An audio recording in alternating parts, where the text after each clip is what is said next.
Բարձր սիրելի հայրենակիցներ, Ազատ ձայն լրատվականը սկսում է հայագիտական ձայն Արարատի հաղորդաշարը։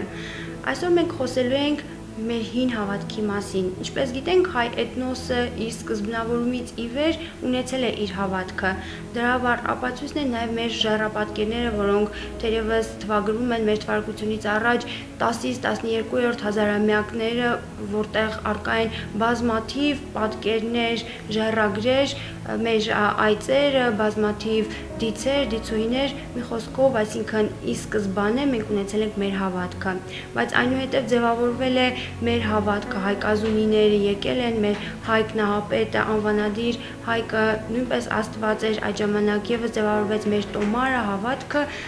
Մի խոսքով այս ամենի մասին մենք խոսենք տոմարագետ, հայագետ Սերգեյ Սիմոնյանի հետ։ Սկսենք ամենասկզբից, էթնոսը ձևավորվեց, հավատքը դրա հետ միաժամանակ, ինչպիսին էր մեր հավատքը այդ ժամանակ, պաշտամունքը։ Հայոց աշխարհում, Արարատյան երկրում, առաջին բանական մարդը, Աստծո մարդը հայտնվել է, եւ նա հենց իր սկզբնական շրջանից հաղորդության մեջ է եղել Արարչի հետ։ Շատ հեռու չգնանք, Ավեստայում վկայված է, որ առաջին մարդը, որը բարձրյալի հետ հաղորդության մեջ է եղել, դա հայամարտն է եղել։ Հայամարտը նույն այգամարտն է։ Մխիթարյան միաբանության բոլոր վարդապետները, բոլոր,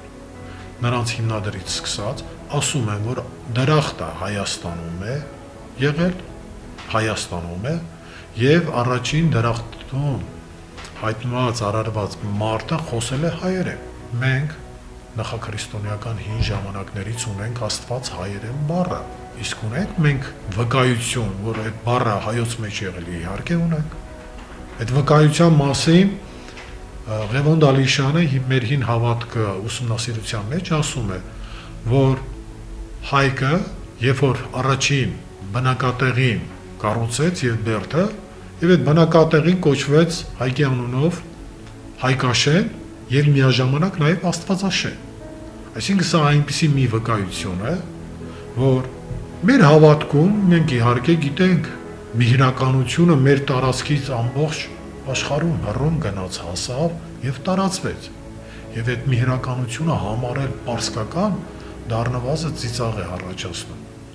Եվ միրը համարել պարսիկներից մեզ անցած անտեղյակ լինելու արդյունք է մեզ համարում։ Մեր էպոսում մենք ունենք ջոջ մհեր եւ փոքր մհեր։ Իսկ պարսիկները իրենց էպոսում չունեն։ Ոչ ջոջ մհեր ունեն, ոչ էլ փոքր մհեր ունեն։ Դրանք ունեն Շահնամեում, Ռուստամ Զալ եւ այլն եւ այլն։ Կարելի է իհարկե այս երկու էպոսների մեջ բավական նմանություններ, ինչ որ հարցերում բանում գտնել, բայց միրի հետ կապված մենք ունենք ջոջ մհեր եւ փոքր մհեր։ Մենք ունենք փոքր մհերի հետ կապված որպես փրկիչ, որ ագրավակարից պետք է դուրս գա։ Քանի որ մեզ հաջողվեց վերականգնել հայկյան սրբազան տոմարը, միանշանակ այդ տոմարը աստվածատուր տոմար է եւ դրա մասին մենք վկայություն ունենք։ Մեր հայկյան սրբազան տոմարը հոգեվոր մշակութային մի կոթող է, որի ուսումնասիրությամբ ես կարող եմ վստահաբար ասել, որ մենք ունեցել ենք աստվածատուր հավատք եւ պատահական չի, որ այդ մեր օրացույցը նույնպես վարդապետների կողմից վկայված կոչվել է հայոց սրբազան տոմար եւ այդ տոմարը վերագրվում է Հայկ Նահապետին։ Նրա ամսակարգում, օրակարգում եւ ժամակարգում մեր բոլոր ոգեղեն դասն է ներկայացված։ Մեր ամբողջ դիցարանն է ներկայացված։ Սակայն նույնպես կա թյուրիմացություն, որ դիցերը, երբ որ դիտարկում են որպես Աստված, այդ դեպքում համարում են, որ մեզանում եղել է բազմաստվածություն։ Վկայված է, որ հայկազունների դինաստիայում ընդհանրապես կռապաշտություն չի եղել եւ կռապաշտության ամենածանր ժամանակներում, բելի ժամանակներում, կռապաշտ բելի կռապաշտությանը վերջ տվեց Հայկ Նահապետը իր եռաթև նետով։ Ինչպես կարող է կռապաշտության վերջ տվածը իր սերունդներին կռապաշտություն ավանդի։ Հայկ Նահապետից մինչև Սոսանավեր Անուշաբան հայոց աշխարհում եղել է մաքրամաքուր աստվածապաշտություն։ Դիցերը մեզանում ոգեղեն դասն է ներկայացնում։ Ինչպես ասենք քրիստոնեական հավատքում, արդեն պարզ է դառնում, որ բարձրյալ Աստված մեկ է եղել, արարիչ, եւ նրա որպես հոգևոր ճառագումներ մնացած բոլոր դիցերն են եղել։ Վահագնը որպես բարձրյալ Աստված անձամբ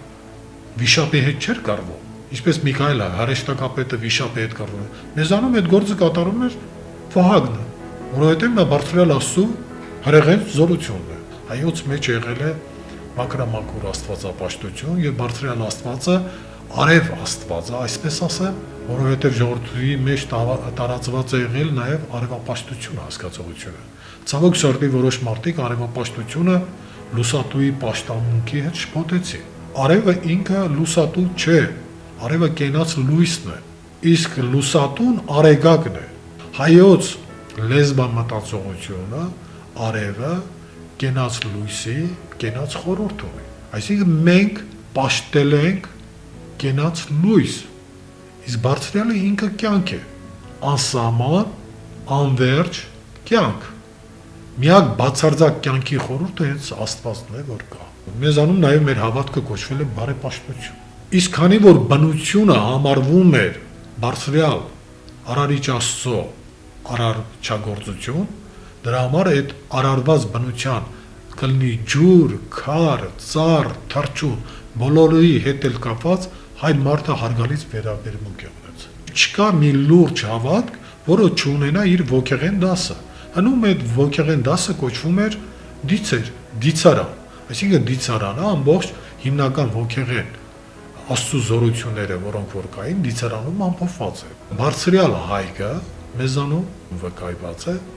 նրա ուստրերն ու դուստրերը, որ մեր սրբազան տոմարի ամսանունները հենց նրա ուստրերի դուստրերի անունով են, խոսում են նրա մասին, որ հայք ասելով մերոնք չեն հասկացել ի սկզբանե Թորգոմի տղա հայկի։ Եվ Թորգոմը մեր մեծ նահապետներից մեկը, որ իր ավակ որդուն անունը դրել են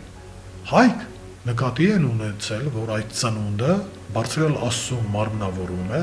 եւ իրոք հայկը մեզանում այդպես էլ կա, ճանաչվել է եւ հավատար է ճանաչվել եւ չմոռանանք նաեւ, որ երկնակամարում մի ամբողջ շքեղ գեղեցիկ ամենագեղեցիկ համաստեղությունը մեզանում կոչվել է հայկան համաստեղություն։ Մեզանում նաեւ վկայված է թեկուզ ժայռապատկերներով, թեկուզ նաեւ զորած քարերի կամ քարահունջի հետ կապված այդ համալիրով, որ օտարները նույնպես վկայել են, որ կենթանակերպի աստղագիտության հետ կապված հենց այդ առաջին գիտելիքները այստեղից են տարածվել։ Վահագնը բարձրյալ արարչի այն հրեղեն զորությունն է, որի միջոցով հայը միշտ կարողացել է դրսևորել որպես դյուցազուն, քաջազուն եւ չարի հետ կռվում հաղթանակել։ Այդ զորությունը համատարած խորհրդանշում է արևային հրեղեն արարչական զորությունը։ Վահագնի աստղիկի հետ կապված մենք չենք կարող Վահագնի մասին խոսել եւ աստղիկին չանդրադառնալ։ Աստղիկի մասին խոսել եւ Վահագնին չանդրադառնալ։ Մեր հավատքի մեջ բարձրյալ արարիչ հայրը Արա է կոչվում։ Արամազ նաեւ նշանակում է արա իմաստուն։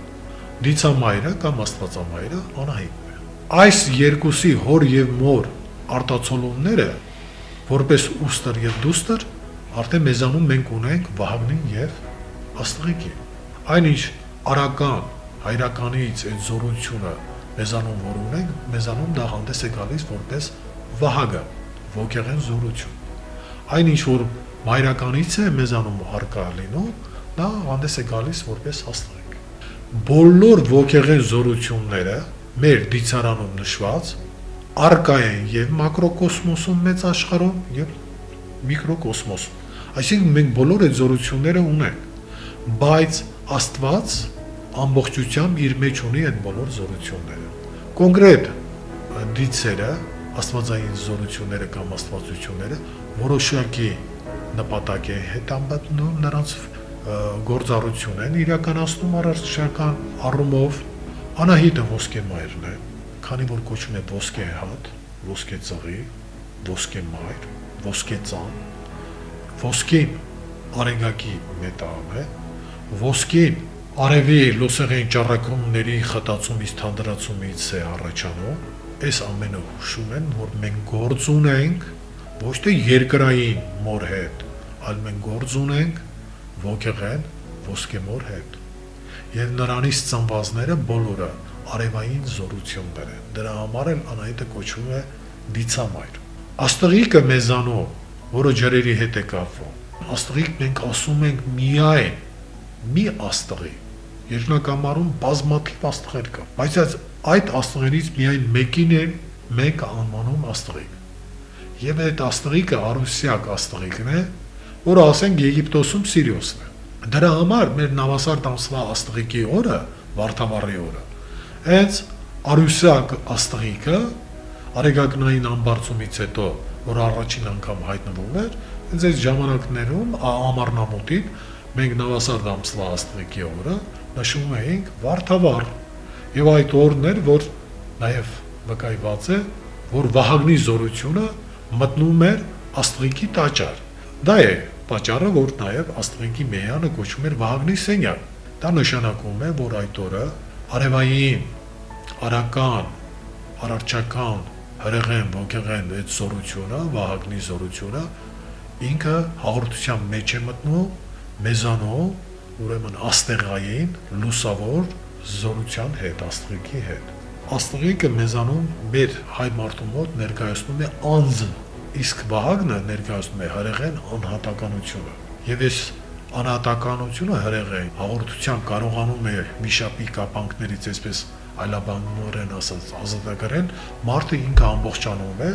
եւ ներկայանում է որպես աստվածամարդ, փրկված, ազատագրված մարդ։ Միհրի պարագայում կարող եմ ասել, միրը մեզանում փրկչական խորհուրդն է ներկայացնում։ Աստվածային բոլոր մարմնավորումները, որոնք հատուկ առաքելությամբ գալիս են երկիր մոլորակի վրա, աստվածային արարչական կարգը վերականգնելու, մեզանում համարվել է, որ դա անում է միրը։ Միրը որպես փրկիչ մեզանում արկա է, եւ Քրիստոսի պարագայում ես նույնիսկ կարող եմ ասել, որ նույնը վկայված է մեր հին հավատքով։ Արեգ միհր այդ ամբողջ հավատքային գաղափարը քրիստոնեության մեջ ներկայանում է որպես Հիսուս Քրիստոս։ Շատ հետաքրքիր է, որ Արեգ ամսվա Անահիտի օրը ապրիլի 7-ը, որը վկայված է փոխանցվեց եւ համարվեց Մարիամի Գաբրիել հրեշտակի ավետման օր, ուղիղ 9 ամիս հետո մեր տոմարական հաշվով մենք ունենում ենք Միհրի ծնունդը, ունենում ենք Արեգ Միհրի ուրեմն հայտնությունը։ Տիրը վերցնենք, մենք ունենք Տրե ամսվա Մազդեզ օրը, որը արարչական իմաստնության, դպրության, խորհուրդ ամբողջը Տիրին է վերագրվում։ Եթե մենք ունենք Տիրի դից, ունենք Տրե ամիս, Մազդեզը նույն Մաշտոց խորհուրդը ունի, այդ դեպքում մենք պետք է հասկանալ, որ հայոց մեջ նաև աստվածային այդ իմաստնությունը, գիտությունը, վարդապետությունը արկա է եղել։ Կարող եմ ասել հետևյալը նաև վկայված է, որ Անահիտի, Վահագնի եւ Աստղիկի Մեհյանի քրմերը նաև կոչվել են վարդապետներ։ Եվ վարդապետ բառը, վարդավառը որպես պայծառակերպության տոն, եւ որ Վահագնը երկինը եւ երկիրը իրար հետ ամառային արևադարձի նավասարդ ամսվա Աստղիկի օրը իրար հետ հաղորդության մեջ են մտնում, պայծառակերպության օր է համարվել։ Այդ օրը նույնիսկ այն դեղաբույսերը, ծաղիկները, որ հավաքվում էին հին հեքիմական, բժշկական գիտելիքներից հայտնի է, որ այդ օրը բոլոր ծաղիկները իրենց ամենաառավելագույն, ուրեմն բուժիչ հատկություններն էին ձեռք բերում։ Երբ այդ հելենիզմը մուտք գործեց, ես սկսեց աղավաղել մեր հին հավատքը։ Մինչև հելենիզմի մուտք գործումը մեզանում նույնպես որոշակի, ուրեմն զրադաշտական ռեֆորմ է եղել, եւ ես կարող եմ ասել մեր թվականությունից առաջ 5-րդ դարում, ավելի կոնկրետ ասեմ, մեր սրբազան տոմարի ամսակարգը արդեն խախտված վկայված է մեր թվականությունից առաջ 457 թվականին։ Իսկ հելենիզմը Ալեքսանդր Մակեդոնացու արշավանքների հետևանքով, երբ որ այդպես ասեմ, գլոբալիզացիայի ժամանակվա այդ նույն ալիքն էր տարածվում աշխարհով մեկ, բնականաբար արդեն պետք է ազդեցությունները լիներ եւ հռոմեական, ընդհանրապես հունական որոշակի դիցերի արցաներ, որ նրանց մոտ կար, ներմուծվեցին եւ այդ աշխարհաքաղաքական դիվանագիտական ազդեցություններով ինչ որ առումով մուտք գործեցի։ Հայկազյան դինաստիայի Երևանունների ժամանակ ես կարող եմ ասել, որ մեր հավատքը առավելագույնս մաքուր պահպանվել է։ Մեր հավատքը, գիրը եւ տոմարը սա մի ամբողջական համակարգ է։ Ես ավելի որոշակի ասեմ, սա կենասարի աստվածապաշտական ամբողջ համակարգն է։ Մեր հավատքի հետ նաեւ կարող եմ ասել ծիրանացանուն ծիրանագիր հասկացողությունը, որ մեր հայտնահապետին վերագրվում է, դա նաև հավատքի հետ է կապված։ Այսինքն ծիրանի ծառը համարվել է կենասառ եւ արխետիպային, այսինքն մեր տոտեմական ծնունդի հետ կապված ազգի ծնունդը հենց մենք դրախտի կենասառի զարմն ենք։ Իսկ կենասառը դա արևի ծառն է։ Ծիրանը նաև արևային միրգն է, արևուկն է։ Եվ մենք արևորդի ենք նաև կոչվում։ Սիրելիներս, այսօր այսքանը, հիշեցնեմ, որ մենք խոսում ենք հին հավատքի մասին եւ մեր հյուրն էր Սերգեյ Սիմոնյանը։